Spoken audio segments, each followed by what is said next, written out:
Hello everybody, Brad Johnson here, and I'm happy to bring another video on my channel that again is going to share a very important topic.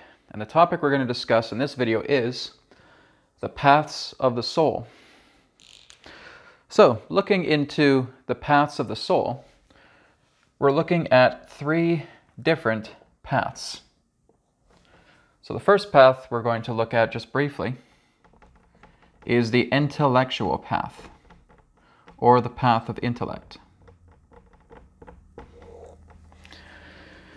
Now, coming into the physical world, being born into a human body, being exposed to many of the systems on this planet, our educational systems, our political systems, our financial systems, all of these systems of what we grow into, the means of our science, the idea of the teachings of the physical world. This again all relates to the aspect of intellectualism. Now this is what the physical world favors. The physical world loves the idea of the intellect. This is why we have IQ. For if you have a very high IQ, as it relates to intellect, well then you are quite a gifted, talented, an amazing human being. You would almost be like a priest relating to the scientific community. You'd be like a high priest there, or a high scientist, whatever they want to call it. But we walk the intellectual path. Now this is not intelligence, this is intellect. So with intellect, we have, again, one who has a great memory,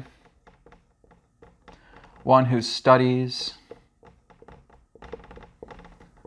who learns about systems, whatever system of interest they have. And we can even see this as applied or acquired knowledge.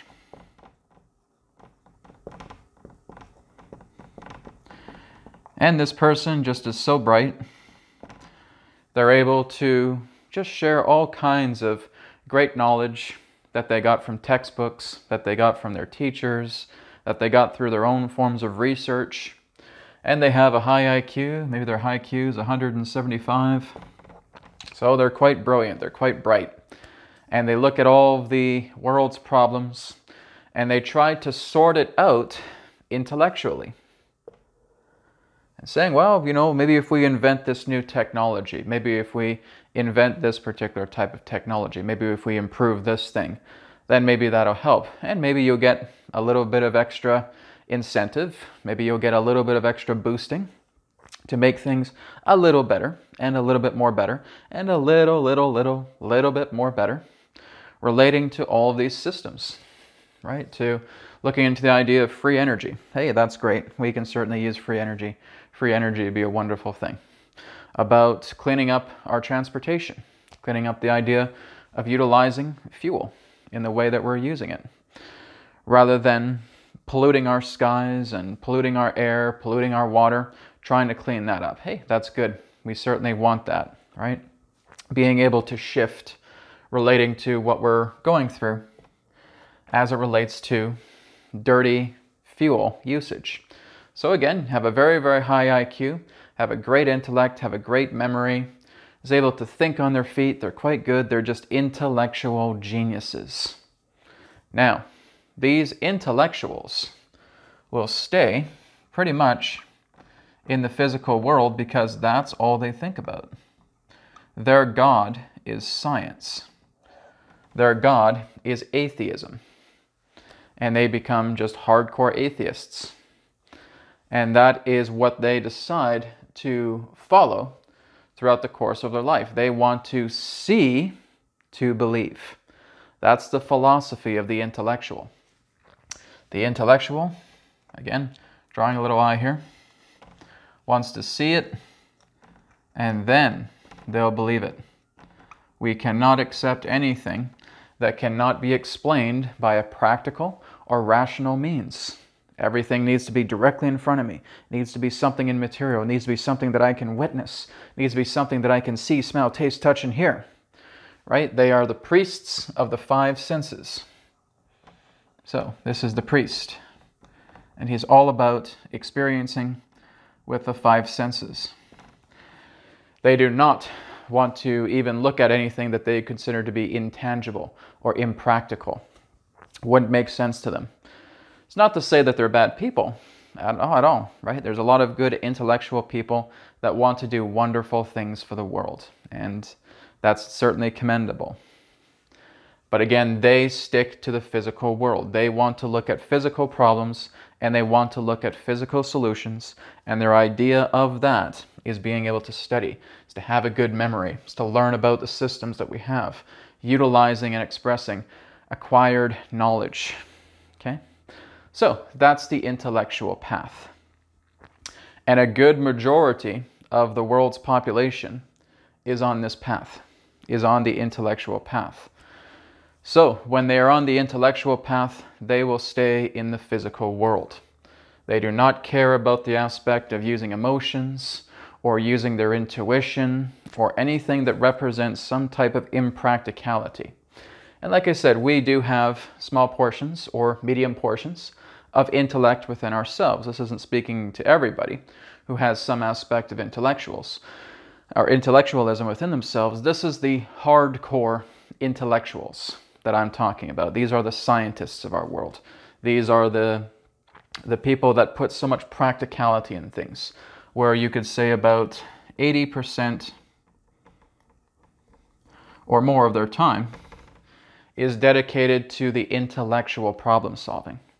And like I said, it's good. We have people in this system that's doing great science, that's putting together great things, that's really creating some really wonderful technology. And they want to make the physical world a better place. Bless them. That's commendable. But that's going to keep you completely contained in a physical world. It's going to keep you completely running this hamster wheel, because what the intellectual wants to do constantly is seek. All they want to do is find something, okay, try it out.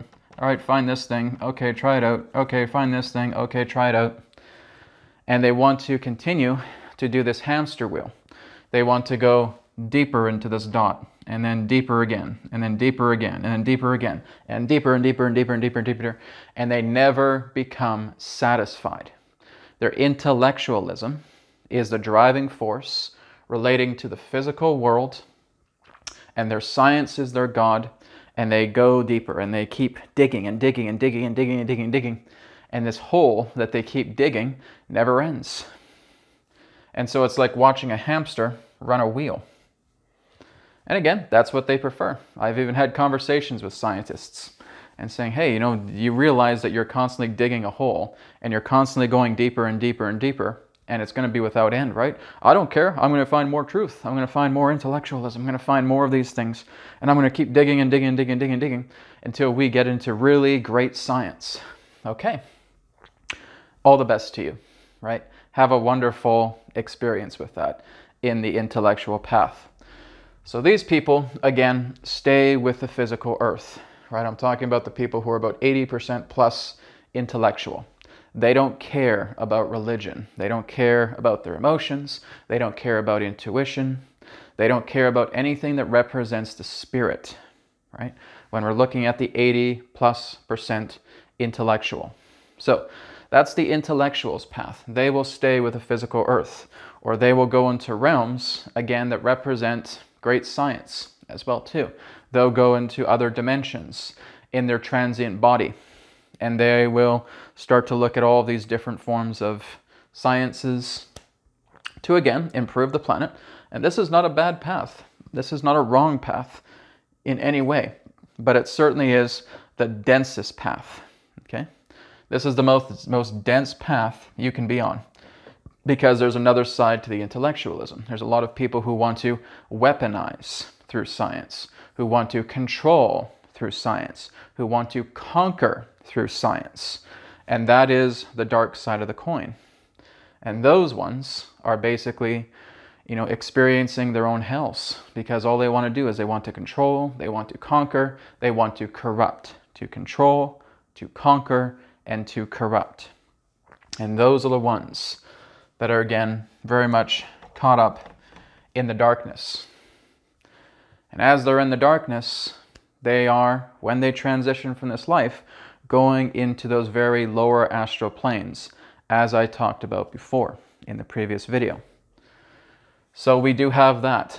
People, again, who are very much into the intellect, again, can have that particular dark side. It's like I said, no one who's just an intellect is going to be a dark sider, in that way you could say, or one of the corrupt. There's a lot of light, right? There's a lot of light that people have bright, brilliant minds, and they're shining that light brilliantly. And they want to just use the intellect to help improve humanity on a technological level, on an intellectual level, and that's great. Like I said, go for it. If that's who you are, let it be so. Okay? Nothing wrong with the intellectual path, but it is the most dense path there is. So that is going through the intellect. Now we go upon the second path, and I'll just move these point forms down here. So as we go on to the second path, we're now moving into the realized path. Okay, and I can also talk a little bit more about intellect. I can also talk about the people, again, who are on that same level on a dense energy, but they'll go into the occult, right? They'll go into occult, but they are using occult sciences, often in black magic, to basically, again, control, corrupt, and again, being able to conquer, right? So they want to control, corrupt, and conquer. And that too can follow an intellectualism path because they need to build this science. They need to build all of these control systems that can even come through occultism, right? Occultism is a type of science as well too. And again, we can know this from what we commonly refer to as the deep state, right? That they are using black magic occult systems as a science to basically go this particular path of the intellectualism. Because when you start going into this darker region, into the dark, corrupt region, you become part of the Antichrist. And therefore you're using the aspect of occultism in that form of the Antichrist because you're rebelling against God, right? So there are occultists, there are mages. Okay, there's all these, people that follow these ancient practices of black magic, of dark magic, whatever you want to call it. But again, they use a science for it. They use their intellect for it because the divine certainly isn't leading them in that way, right? It's another type of dark occultism science, and it relies around the intellect as well too, right? So that is considered to be a polarized path when you're looking at the intellect, right? Going into the Antichrist path. So there are people like that. It's a little scary, to put it mildly. Okay, then we have the realized path, okay? This has been the path that I have been on for the past 10 years because before that, I was very much up here. I was in the intellectual path as well too. I was basically looking at logic. I was looking at science. I was looking at study, researching, everything here, right? So I was looking into that as well too. And then I shifted and I moved into the realized path. Now, what is the realized path? Well, when we go into the realized path, we look into the self. And that is with a capital S-E-L-F. The self is all about the nature of the realized path. So when we're going into the self, when we come into a path of realization, we're understanding our own inner workings, which means we work with emotions. We work with intuition. We work with our own inner world, right? So emotions, intuition. We look into our beliefs.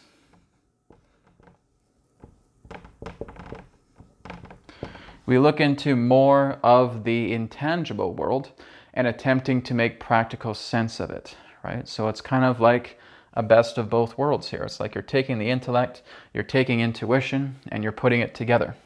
So I'll put I-N-T for intellect and I-N-T-I for intuition. So intellect and intuition are basically, or maybe I'll put INTU.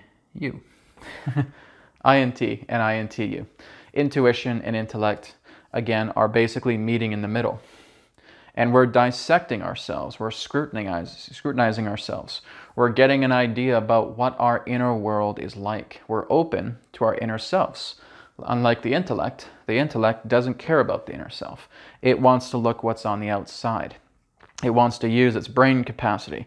It wants to use its memory. It wants to use its IQ to research, to study, to have acquired knowledge, to work with the five senses, to operate within the physical world. Science is its God. But again, when we go into realized path, it is intuition and it is intellect. And so we start to look at the cobwebs that are going on within ourselves. We start to look at the traumas. We look at our emotions. You see where it's pointing to, relating to traumas. And of course, traumas point to lack. So emotions to traumas to lack. And we look at that. And we say, well, I'm angry because I feel rejected. I'm sad because I feel abandoned. I'm upset because I feel abused. So I'm looking at these emotions and it's pointing to the three traumas. And those three traumas are stemmed from the one thing that we know as lack, as I've talked about before in previous videos. So I'm not going to go too deeply into it. Look into my previous videos for the idea of the three traumas. Okay, talked about it to death. Of course, we're looking into our intuition. We're starting to trust our own inner guidance. We're starting to trust our spiritual guidance. Maybe we have a couple of spirit guides. Maybe we have angels that are working together with you as well. Maybe you have extraterrestrials that are working to you as well too, that are functioning as guides as well. All good. It's fine. Working together with intuition, helping us to work through our emotions, helping to heal the traumas, spending more time in the inner world, getting an impression about our beliefs, because our beliefs are signed through our emotions, because our emotions say, I value this belief. Maybe I don't even like this belief, but I validate it, right? I validate it, I value it in some particular way. Even if I'm saying no to a belief, it's still in my field of vision. It's still there completely. So it doesn't matter if I say no to a belief. No belief, I don't like you, you're horrible, you're awful, go away, get out of here, you're not good enough, I don't want to look at you anymore, I don't want to talk to you anymore. Come on, belief, get out of here, move it. Belief is still there. And now it's gotten a little bit bigger because we're putting energy into it. We keep putting our focus into this rather than screaming at it, telling it to go away and to be gone, right? It starts to get a little bit bigger, a little bit more bigger, right? Again, as I've talked about in previous videos, the universe does not understand no. It is about the idea that you are replacing what you don't prefer with what you do prefer. So we are going through the inner work of looking at our emotions, because our emotions are a gauge. They're actually helping us out. Looking into the three traumas: abandonment, rejection, abuse, and seeing how that connects to the main source of lack, which produces those three traumas, where our emotions are being our guardians, or again, our detectors, our notification devices, and saying, hey, you're out of alignment. You need to fix yourself, okay? And so we spend a great deal of time working with that, because that's all the realized path is. The realized path is all about this, okay? And it's about this, the inner working. Is there anything written upon that board about extraterrestrials or extra dimensionals, or that a bunch of groups are going to come here and save us, or anything of that nature? No, has nothing to do with that. And again, if you're basically putting your energy outside for some particular type of external physical savior, well, you might as well be back here, right? ETs are going to come pick us up off the planet and save our butts, because this world's spiraling out of control. Sorry to disappoint you, that's not happening, right? This is a God world, as I've talked about. Even says back in the Bible as well too, for those of you who are familiar with it. The heaven is God's kingdom. The earth is her footstool. Okay? This is the God world. This is where humans themselves were created. And humans are sons and daughters of the Most High. Which brings us to another point, something that I fell for as well too, upon the realized path. When we're looking so much at self, this, and then a dash, God. Okay? Now we come into the idea of self-God. And this is what the New Agers crave, right? Like I said, I was even in that area as well too. We look at self-God. Now, we are sons and daughters of God. We are a powerful race. We are powerful beings. We are not a self-God. Okay, it is very important for you to understand that. I may get some people pissed at me because I said that, right? But that's the truth. Okay? The center of creation does not revolve around you. Okay? And this goes back into another old saying. It's not about you. So, if we are looking into the idea of being a self-God, what happens quite often with this self-God path is people become extremely selfish. Okay? And like I said, I was following this path as well too because I was saying, well, I can do this and I can get this to happen and I can start bringing in this financial abundance and I can start working with all this and I'll be able to get this too and I'll be able to take care of that and I, me, and then everything else that represents the self is that this is creation and here we are in the center of the creation and everything, all eyes have to be on us.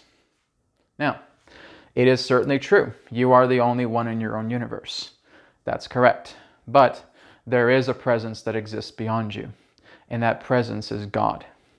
That presence is the Mother, Father, Creator. Okay? They exist both within and beyond you. Okay? Within you is when you start bringing in the essence of love from the Creator to flow through you. And now that's coming within you. Beyond you is when you're putting out prayers, is when you're meditating and you're connecting with God. You are connecting with the Mother, Father, Creator. Okay? We are not the center of creation. And again, as I said, this creates so much selfishness with people that go into this path who feel that they are self-gods. And maybe there's people, again, with their jaws hanging down, say, Brad, can't believe you said that. Can't believe you said that it's bad to be a self-God. It's not bad to be a self-God. But it's about looking into the idea of knowing that all these little eyes within creation aren't all focusing back at you. Right? Even though this is your universe as a soul, you're incarnating in this particular universe, in this form, in this body, as this personality, as this unique being, but the stars aren't all looking at you. Because we have 7.5 billion other souls on this planet in their own universe, and the stars are continuing to look at all of the planets, starting to look at the neighboring stars, looking at everything differently. It's not all about a million spotlights, and they all focus on you. And that all these millions of spotlights have to focus on me, for I am the center, for I am the mighty creator of creation. Okay, well, if you're the mighty creator of creation, make your house disappear right now. Just snap your fingers. Walls are gone. Create a loaf of bread just with a snap of a finger. You can't do that. Why not? You said you were the center of creation. You're not. So, as self-God, we have to be very, very careful with this. Okay? As I said, we are powerful beings. We are sons and daughters of the Most High. When you basically use the self to work with God, that is the idea of why there is a dash here. Okay?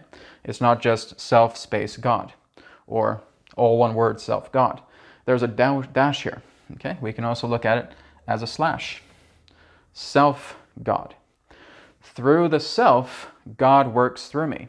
It is not I, but the Father that worketh through me. Okay? This is an important understanding. This is why people can become such great healers, because they are not using human power. Humanity has no power. This is the greatest form of power that we can basically use as a physical container for a human being, is intellect, and it's very weak. It's one of the weakest parts of the mind. But again, people crave it because they love the five sense reality. They love the sight, smell, taste, touch, and hear, and they worship it. And they feel that that's all there is. There's no other planes of reality. These people with their string theories and their multiverse theories and quantum physics and blah, blah, blah, blah are full of crap. It's all the modern science model. There is no other realm. It's only here, physical reality, right? But of course, their own science is now starting to get stronger and stronger and stronger and saying, well, actually, it's a holographic universe. It's a quantum reality. There's many realities all happening here at the same time. Complete agreement with you guys. Absolutely, that's true.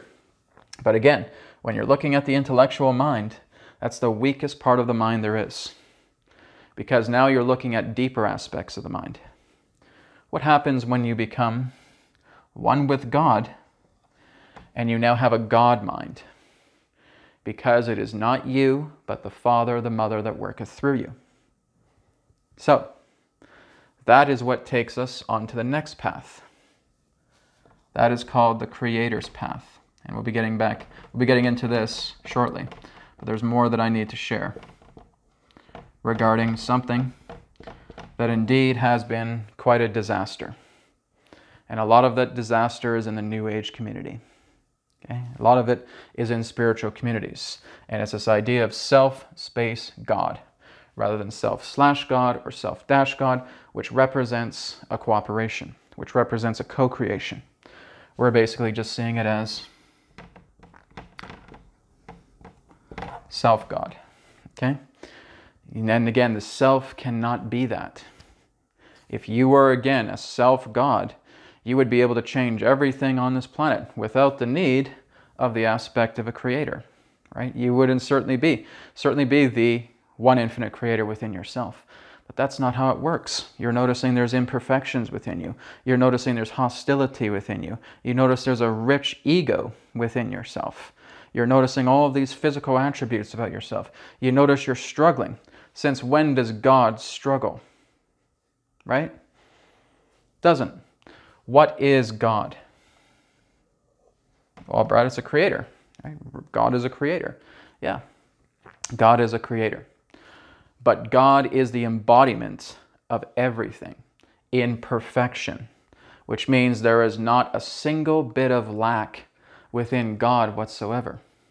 So when you're looking at yourself as a pure creator, that can only happen when you form this relationship. It is not I, but the Mother, Father that worketh through me. That's how it is. That's how it's done. So when you're walking the realized path, you are realizing that you are attuning yourself to become a powerful son, daughter of God. That's how it works. Now you're starting to work so much more with the inner work. You're working with the inner planes. And now you're becoming aware of your spiritual side. You're becoming aware of other beings that exist in other dimensions. And you're starting to make the inner world as used to yourself as the outer world. So now I can go within, I can meditate, I can pray, I can put my intentions out, and I can feel it. My energy is so ripe. Because what I've done is I've cleared the physical cobwebs.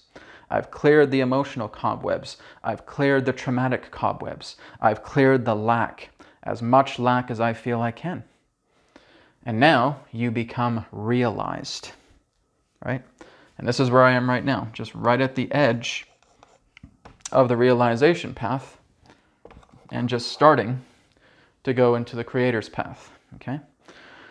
Now, this is again what I want to talk about before I get into the Creator's Path altogether. Like I said, one of the most unsettling things relating to the New Age community is selfishness, right? Because I go up to people and they say, you know, Brad, I want to look at law of attraction. I want to attract all this financial abundance to me. Okay, you can certainly do that. Brad, I want to attract a new house to me. Okay, you can certainly do that. Brad, I want to be able to travel. I want to go across the world and I want to explore all these beautiful places. Okay, you can do that. So, through what we call the law of attraction, as again I call it the law of coherency, because it adds the attraction and the repulsion as well too. It also works with the group mind as it relates to what it is that you are experiencing. It's showing you the themes of your experiences and your expressions a lot more than what we commonly refer to as the law of attraction. So in my perspective, the law of attraction is an incomplete law. So this is again why I refer to it as the law of coherency, as Adronis has as well too. But again, we walk this path and we just say, yeah, I want this. I want that. I want this to be cleared for myself. I want this to be taken care of myself. I want this money to come forward. I want this new job. I want this romantic partner. I want this and I want to take care of that. And if I was to basically just jot down a list of what a lot of people share on a common session, right? About 90% on average is about what people themselves want for themselves. And that becomes unsettling. And like I said, I was like this too. I was very much here too. I was very much on a self path and I was saying, you know, yeah, I want to bring in a lot of financial abundance. I want to be able to go on this trip. I want to be able to do that. And hey, that's fine. You can do that. You can ask for all that, right? Law of coherency will bring it together with you. But I want to give you guys a bit of an example here. This is exactly a type of example that Jesus has given as well too in his ancient teachings. Imagine, if you will, the Mother, Father, God, which I'm just going to put as a bright light up here. Okay? Mother, Father, God, Creator, Infinite One, whatever you want to call the Creator is fine. Here we are. And we're on our knees. And our hands are in prayer. And we're speaking to the Father. We're speaking to the Mother. We're speaking to the Creator. Mother, I would like to have a great amount of abundance so that I can take care of all of my debts. And through this, I'm going to be able to build a new business and I'm going to be able to help a lot of people out. The Mother says, of course, my son. I will bring forward a great deal of abundance to you so that your debts will be cleared and you'll be able to build this business and help people. Great, it's excellent. Now this person starts getting these windows of opportunity all around them. And abundance comes flying out. New opportunities coming her way. And she's happy. She's just receiving all of this great financial abundance that her mother is giving her. And now she's getting all this great financial attraction coming through. And now she's able to pay off all these debts. And she's able to start a new business. That's great. And of course, as she starts her new business, she starts to put up services that she feels she has an interest in. And she starts to charge a great deal of money for these services. Well, I mean, you can set the rates of whatever you want in that way. But now she starts getting attention. And so other people are coming toward her and saying, oh, this looks interesting. Your services look quite interesting. Maybe it's a little bit hefty, but hey, you seem like an honest person. I'll go ahead and I'll book a session with you. I'll pay money to work with you and to work with your session. Okay, so it's an expensive rate, whatever it may be. And then after the session, this person here is just confused, but really, more so than that, they are actually quite angry. Because there was hardly anything done within the session. Because basically all this woman was talking about was about her and about how she's been successful and about what she's doing. And I feel like I've just gotten a little tiny bit of scraps out of what she offered. And I'm just basically disappointed. And so I'm upset with that person. I want to say, you know what, can I get, some of this refund back? Because you didn't really do anything that you said that you were going to do within this session. It was pretty much all about you. I'm not giving that back to you. No way. You gave me this money. It's mine now. This person now gets really pissed and now starts telling their friends about this woman and saying, I paid this incredible amount of money for this person. Again, looks like she had a good website. Looks like she was quite knowledgeable, but she hardly even mentioned me. She hardly even helped me. It was all about her success. It was all about her. Right? But then the woman is basically saying, oh no, I deny all that. That's not what's happening. And she just starts acquiring more money and just starts doing this to pretty much every single person. Getting so much money, right? And prospering so well. But then the time comes where the mother speaks to her again and saying, what are you doing? I have helped you to bring all of this abundance into your life, and all I'm seeing you do is completely huddle all of this money around you and spending it on things that you don't need, when what you promised me was that you were going to help people out. So as a result of that, you're going to experience rebound, which means that everything that you put out through your manifestation and the opposite side of the spectrum is now going to come to you. And it's going to be 3 times more intense than the manifestation you asked for to bring these windows of opportunity for you. Because you have not served anybody. You broke your promise. Because you have become selfish. And now this woman starts getting these huge crowds of people bashing her to bits, belittling her to bits altogether. And it's absolutely horrifying to her. She gets no more business. Her business starts to implode. She's able to rack up the debts again, and they were 3 times worse than they were before. All because everything about this had to be about me, had to be about my money, had to be about my business, had to be about my finances, had to be about how I can travel the world, had to be about this with me, had to be about this with I, etc., etc., etc. And we become incredibly selfish. So, it's not about you. You are harmonizing yourself on the path of realization. When the mother, when the father, when the creator brings forward this love energy into you, and you start working with that love energy, because all love energy is part of the creator's essence, and you start bringing that and embodying that within yourself. And like I said, the mother is very, very generous. She'll give you all kinds of great opportunities for you to look at these things. But again, when you just basically make this about a me scenario, it's a me scene, and you're not giving back to anybody else because you just take and take and take and take and take, you are going to implode. You are going to hit a very harsh rebound. This is what the Wiccans call the threefold law. Okay? As I've talked about with equivalent exchange, very true. Right? But again, if you are making a promise to the Creator, you're working with her love energy because she is what makes up everything. Right? The love energy in the immaterial planes, the love energy here on the earth, and of course the love energy that's flowing through you is her life. And now she's bringing that into you. And she's giving you all of these opportunities. But you blow it on yourself because it's all about you. It's all about selfishness. And that again hits you. That rebounds. That is a threefold law. Okay, if it continues, it'll just multiply itself by 3s.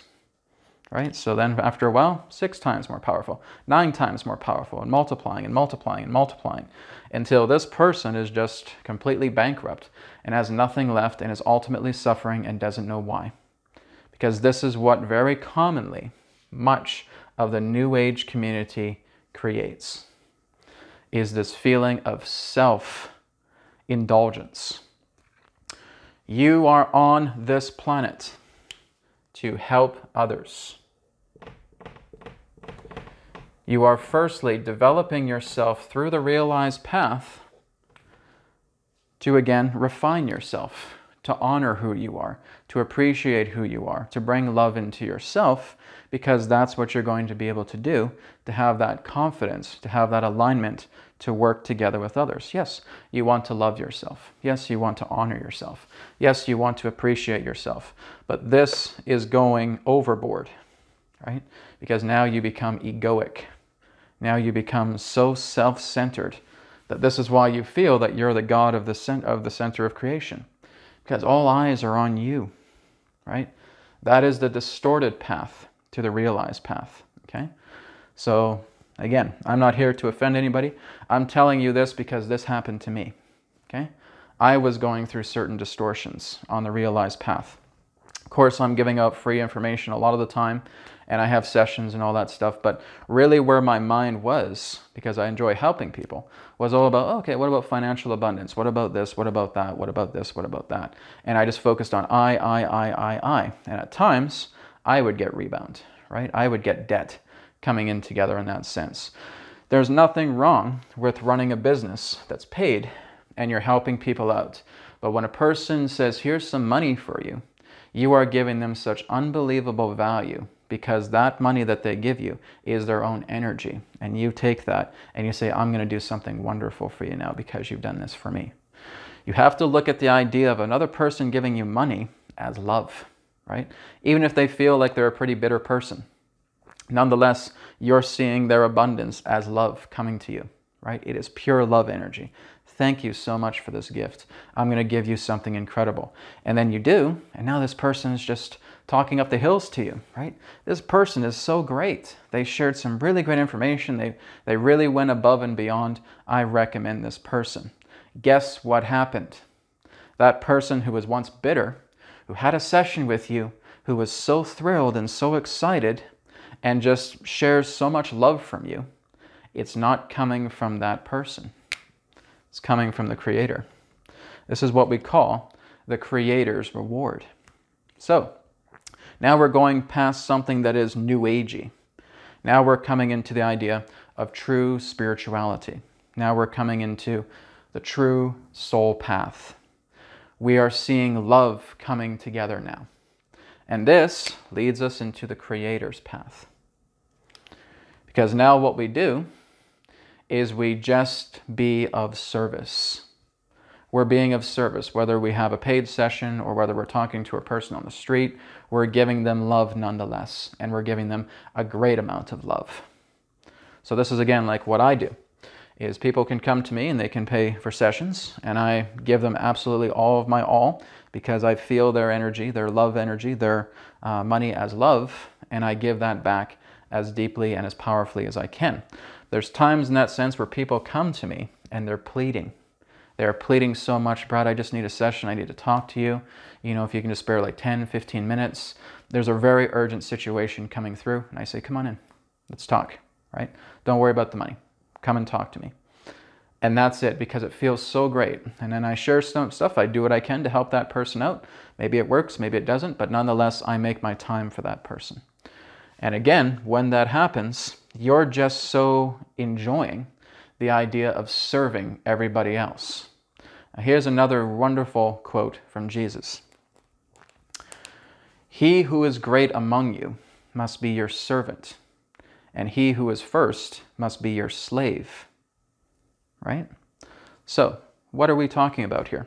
Well, that is the philosophy of the Creator's path as you start to work together with the Creator again. You are the Creator's servant. And to go even deeper than that, to be first in line, you are the Creator's slave. Okay? It doesn't mean it's a harsh thing. It just means that you are so dedicated to service, you will look like you're a slave to people.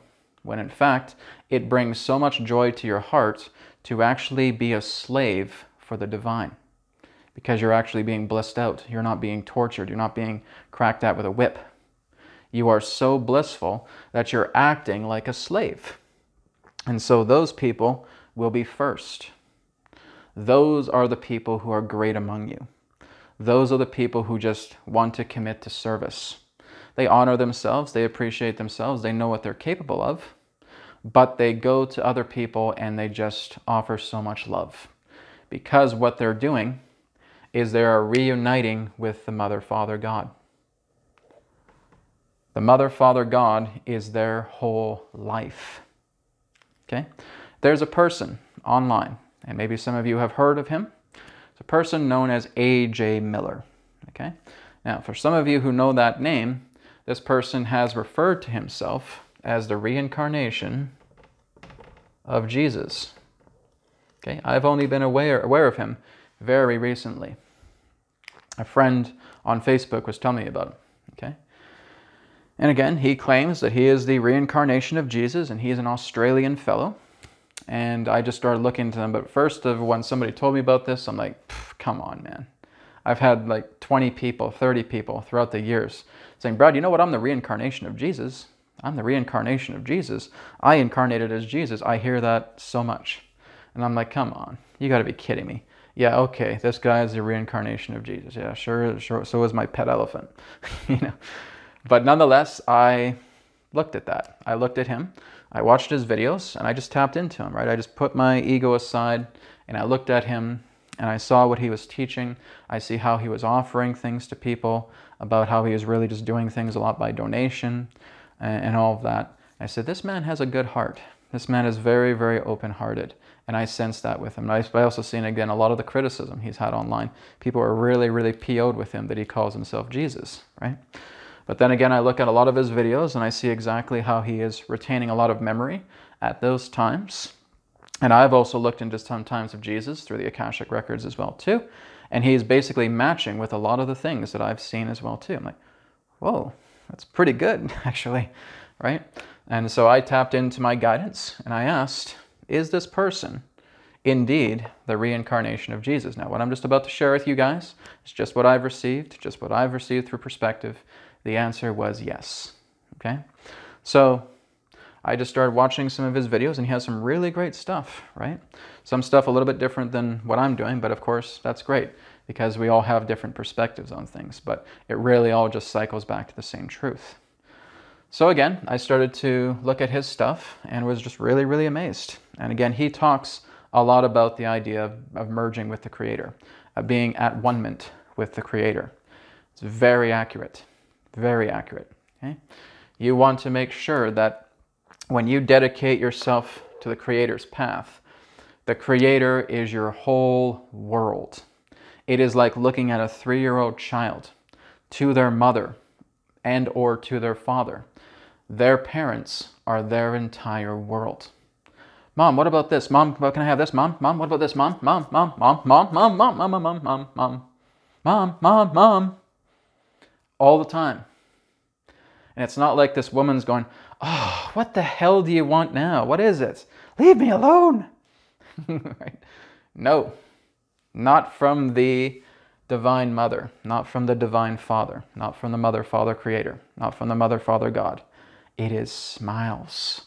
It is pure happiness because the Mother, Father, God, she is like a child, him or herself. Oh, you wanted this? Okay, how about this? How about this? Oh, you want this? You want this? Okay, take care of this. Right? And they're like just playing with you because now you're being a child and they're being a child back with you. And it's a wonderful experience. And I've had that, just bits and pieces of it because like I said, I'm just at the cusp of just starting to walk this path of the Creator's path. And it is as far away from the New Age community as possible. And I'm so happy about that.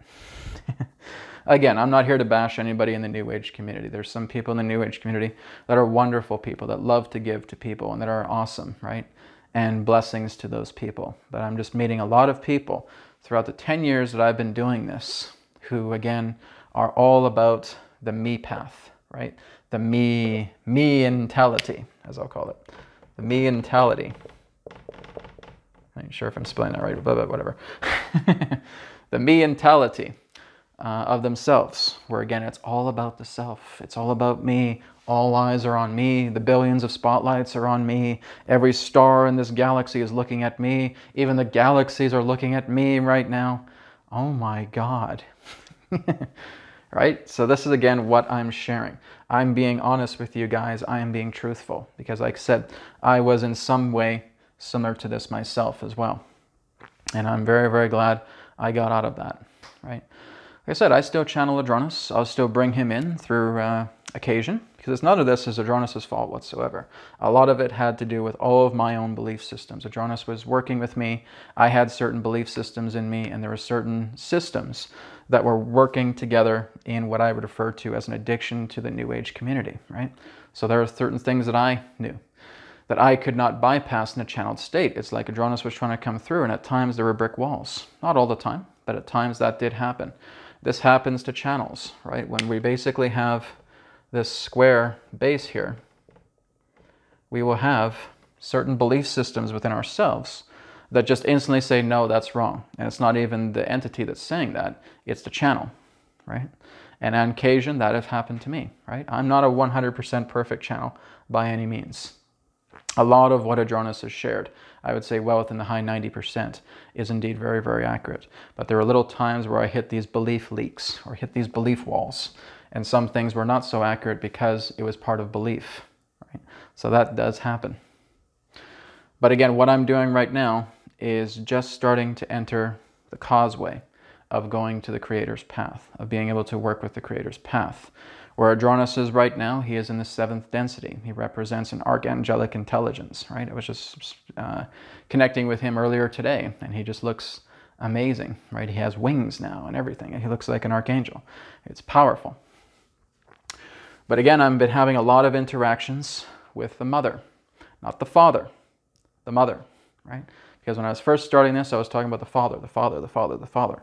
But I noticed I wasn't getting that much of an energy when I was working with the father. I was getting much more of an energy when I started working with the mother. So it's telling me the mother aspect of Creator wants to work with me a lot more. And then the father will come in a little bit later on. But again, that's just my own particular path and perspective on this. So again, rather than saying the me, the me-intality, we basically look at our. Okay? We look at our, we look at us, right? We look into the idea of unity. So, yes, we can use law of coherency. We can use, quote-unquote, law of attraction. We can bring a lot of great things into ourselves. We can start to attract a lot of things, a lot of windows of opportunity. But make sure it is being used divinely, right? It is a gift from your mother. It is a gift from your father. It is coming to you. And all of these windows of opportunity are coming your way because the father, the mother loves to work with you, right? They have no problem whatsoever in saying, my son, my daughter, of course I'll give this to you. I love you. Of course you can work with my love. I love you. But be truthful. Be honest. Because if you lie, if you deceive, if you're corrupt, you're not in alignment with my frequency, because that's not what I represent. I do not represent lies. I do not represent corruptness. I do not represent deceit. That is the opposite end of the spectrum. That's going into here. It's going into the occultism. That's going into the Antichrist. That's going into all that stuff of lies, lies, lies, lies, lies, right? God does not work with the idea of lies, and God can sniff out the lies that exist within your soul. God will know exactly when you're lying, right? Know exactly when it's going to happen. Knows you better than you know your soul. So, and God is going to say to you through the Holy Spirit, you cannot talk to God until you start clearing out these deceits, these corruptions, these lies within yourself. Because the God, the holy God, the great God, the one infinite creator, the mother, father, creator, does not embark upon lies, does not entertain lies, does not entertain deceit or corruption. That is everything that the Creator is not. Okay? Does not want a lying child who's going to basically try and deceive and be deceitful.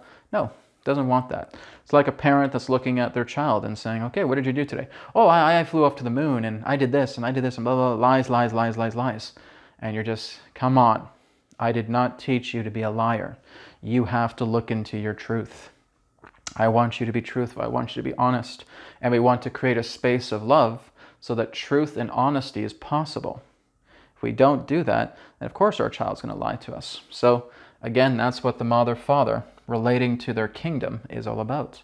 It's bliss, it's purity. The mother, father, God loves you unconditionally. Okay, like I said, I'm not coming into a type of religious doctrine here. There is a creator, and that's truth. Okay, whether you believe it or not is up to you. That's you and your own universe. You have to go through these particular forms. I have a lot of people that come up to me and says, Brad, I'm still very, very uncomfortable with how you say the word God. Has nothing to do with me. So when you basically have that fear of the word God, you have to look into your past. You have to look into your memories, because you are saying something relating to that feeling of God that basically represents deception, because you're looking at it perhaps from a religious standpoint, from an abused standpoint, from a hurt standpoint, and you need to work with that. So as Adronis has said in the past as well too, there really are no words in your language that is off limits other than the words that you yourself dictate to be off limits. So you want to make sure that you are widening, you are scrubbing clean your vocabulary. That it's okay that you look into a mirror and saying, I love God, I love God, I love God, I love God. And I love the Creator, I love the Creator. And I love the Mother, I love the Mother. And I love the Father, I love the Father. I am the Son of God, I am the daughter of God.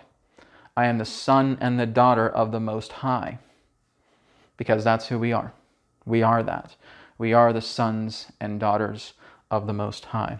It wasn't just Jesus. Jesus was, again, a fully realized being. And he was so deep into the Creator's path, I don't even know if there was another person that was at his level in pretty much all of our history. He was so deeply into the Creator's path. I have yet to know of any other being that is able to go there. Ramtha is now just starting to go into the Creator's path right now, from even what I've heard from A.J. Miller, Jesus. It was interesting, very, very interesting, because I've talked to Ramtha as well too in the past. He was actually helping me out with my Kundalini awakening, working with the chakras as well too. And so I could certainly feel that as well too. But as far as Jesus went, 2,000 years ago, he was so deep into the Creator's path because everything was about the Father.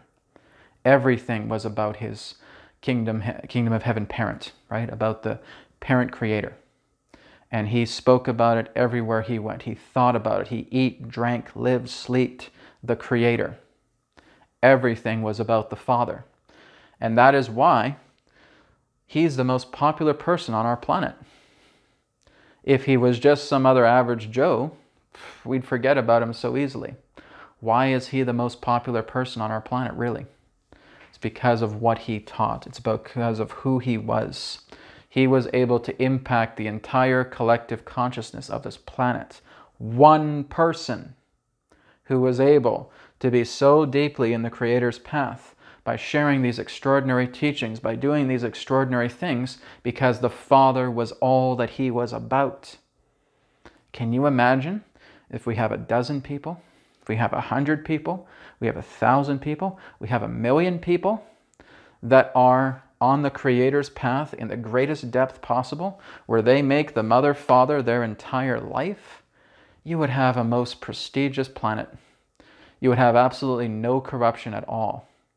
Guess how many it would only take? You'd probably only need about 10 to 100 people walking the Creator's path so deeply, this entire world will shift with such a minute percentage, a fragment, a fraction of the population of this planet. 10 to 100 people. Could even be done with 10. 10 people that are basically so deeply into the Creator's path that they are they're dispersing this light throughout the entire planet. They are sharing these teachings. They are talking to the Mother. They are talking to the Father. They're doing all of these incredible things. And the world is shifting, which means it's like that and goodbye corruption. If you have 10 Jesuses, you have 100 Jesuses walking on this planet, that's all you need. One person made this impact 2,000 years ago, and he was the most popular person on the planet. Imagine if you are one who is walking this Creator's path, where you make the Mother and the Father your entire life. because that's my goal. That's my goal as best as I can do, right? It's going to take me some time, of course, because I've been so used to self-reliance. I've been so used to the self-realized path. And now I'm starting to harmonize that self-realized path by, again, coming into the our mentality, the us mentality, and now coming into this, into the Creator's path. Like I said, I wasn't at the point where I was, ripping people off or anything, nothing like that. Basically, what I was going through, like I said, is that, okay, well, I'm done my sessions for the day. What do I need? What do I need to take care of? What do I need to take care of? How about this? How should I take care of this? Etc. Right? My mind was so much on what I felt I needed, rather than saying, love to everybody.